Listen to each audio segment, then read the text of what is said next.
away from this building, and then we get several people with pickup trucks, and we'll move some people of our choosing into the building, and that's what we did. We moved 8 families. The building held 12 families. We moved in 8 families. The cops were over there at the pig picking, eating good old pig, while we were doing all this moving in, you know. And they were angry when they figured out that they'd been hoodwinked. And I remember this Irish sergeant coming over there. His major purpose was to scare the tenants. And he went up the 10 steps to the platform leading to the inside of the building. Doors weren't locked. But in any case, the sergeant went over to open the door to go in to do his dirty deed of scaring folks. And I said, "Officer, I know you probably forgot, but it's about that search warrant you're supposed to have before you go in there." He said, "Get out of the way, Ted." And he did something he should not have done. He reached out and pushed me. He did it. I hit him on his damn jaw, and he fell down those 10 steps. Now, he really could have hurt himself very badly when he hit the cement down there.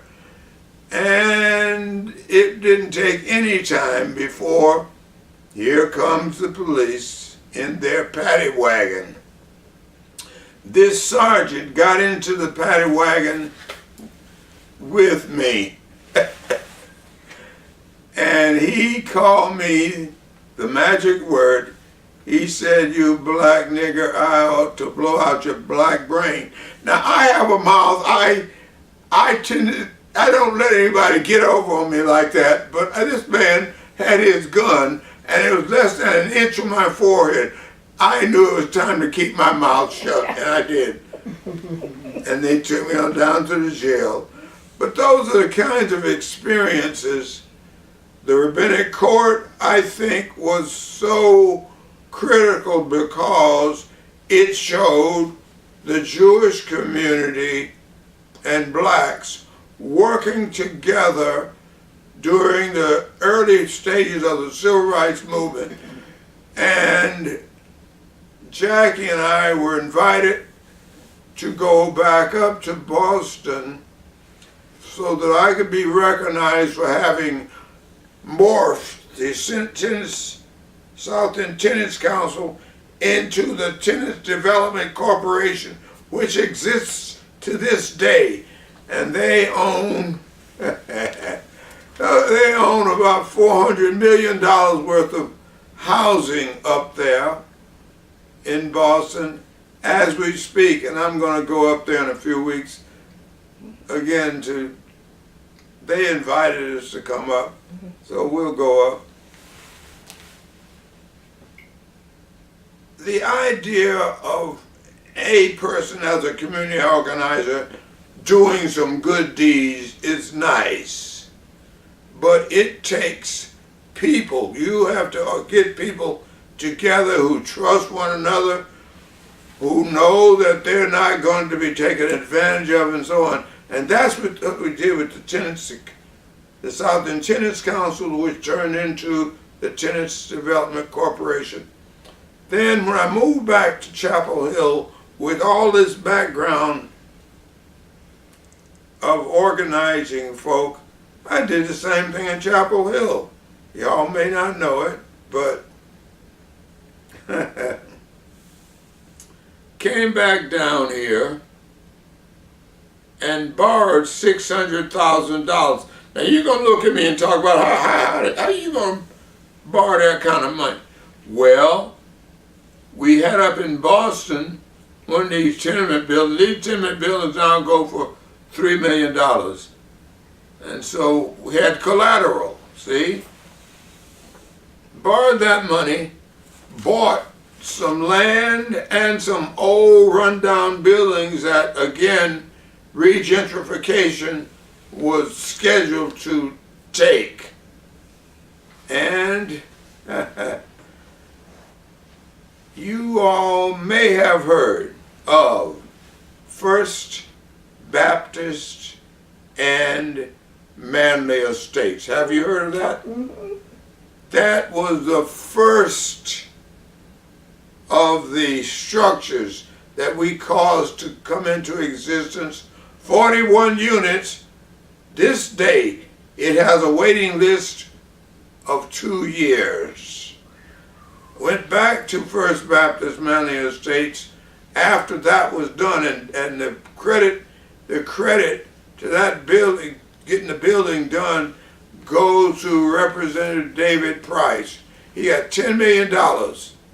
And that's how First Baptist Church, we convinced First Baptist Church to buy the land that I had bought and to build that place on the argument that the church was going to have aging members and gentrification was going to cause many of them to leave their current residences, and he could have one building where on a Sunday take your van and go over there, pick them up, and it took some doing, but that was done, and that's still operating to this day.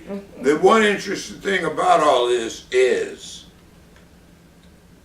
I had in mind when buying the land that the people who would occupy the thing would be black because they're most vulnerable as gentrification occurs. Today, as we speak, the majority of the people living in First Baptist Manley Estates, Asian, Chinese. Okay? Hey, they come from everywhere. California, New York, wherever. They are in there and they have a majority. It's only 41 units.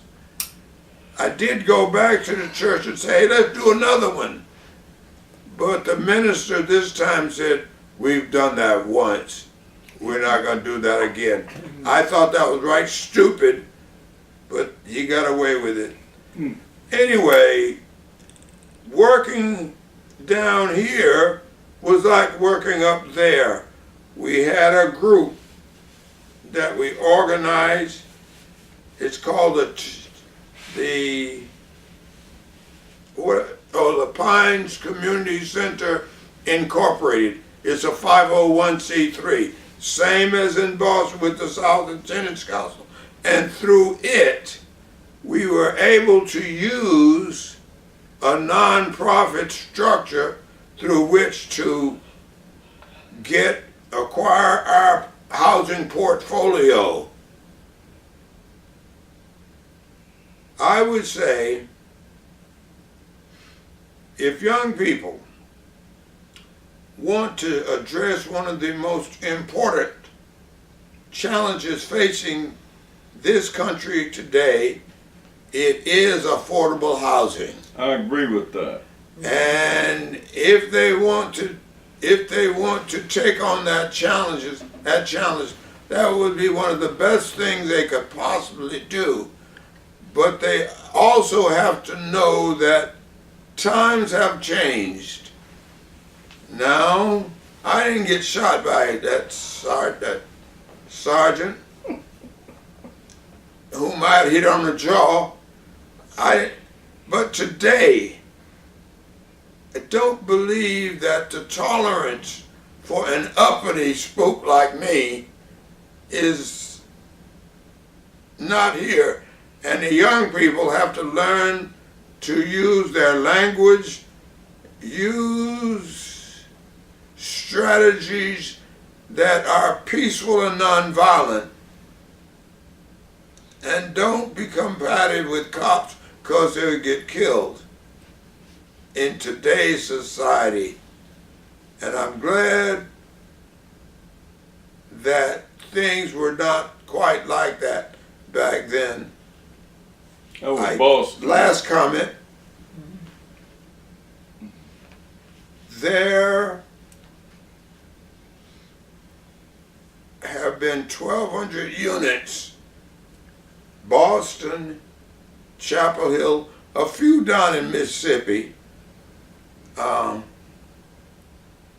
But housing has been my avenue for engaging in civil rights.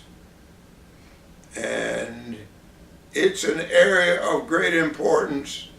I would encourage any young person in college, political science, social work, any of these things.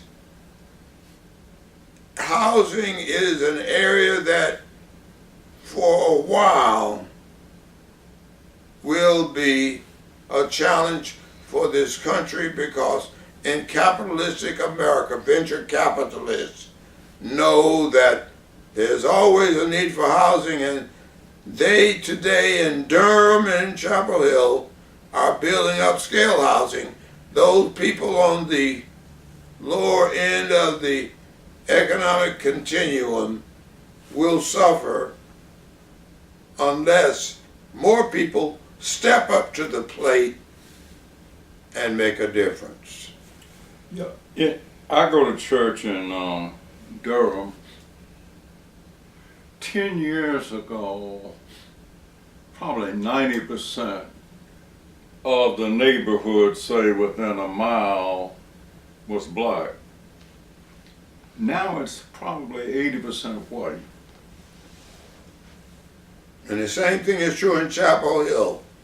North Side was 100% African American, now it's 80% white. Same thing. It doesn't change. Washington, D.C., same thing. Of course, Boston, Mass., same thing. You know, when the good Lord made dirt, he made just so much. And we have to do the best we can to make maximum use of our land in a fair and equitable way. But the greed and capitalism going to make that very hard to do. One of the places I remember, I used to call it Lower Roxbury. There were some small houses right between Tremont and Shawman. Right. They were about to tear that down for urban renewal, and we were able to demonstrate that it was community. And that while some people had rumors, people living there, they'd been there 40 years. And this was a part of family, and it was a new kind, it was a kind of organization that the people running urban renewal didn't know about. Somebody living in a room who feels that they're part of a family and have kind of bonded with the other people that live in the house. I was able to get some of that over to a guy named Green, who was running urban renewal, and he changed his plans. He said he had no idea. He thought these were just random people renting rooms to folk, and not knowing that these people support each other in times of sickness, in times of death. They help each other when they're physically, and I think somehow translating these adaptations that might be somewhat unique to, say, an African American community, to the broader community sometimes has positive impact. And I think the dialogue between me and Ted might bring some of that out, and young people would begin to look at the profession a little bit differently. You know, Ted was one of a kind, no doubt about it. But at least his co-professionals appreciated what he did. Were you both trained as social workers? Were you both trained as social workers? I was. In fact, I taught social work up at Boston University School of Social Work. My emphasis was on community organization. I did community organization at Atlanta University in Georgia. I think it might have been the first professional school of social work dedicated to black people, and it was organized by the Urban League, who it's a black advocacy group for jobs and housing. And they sort of realized that African Americans needed to come together to advocate for their basic interests. Make sure that trash and garbage is picked up. Make sure that you've got police protection and that housing code regulations are enforced. Things like that that many African Americans had not experienced, especially in urban areas that were developing rapidly.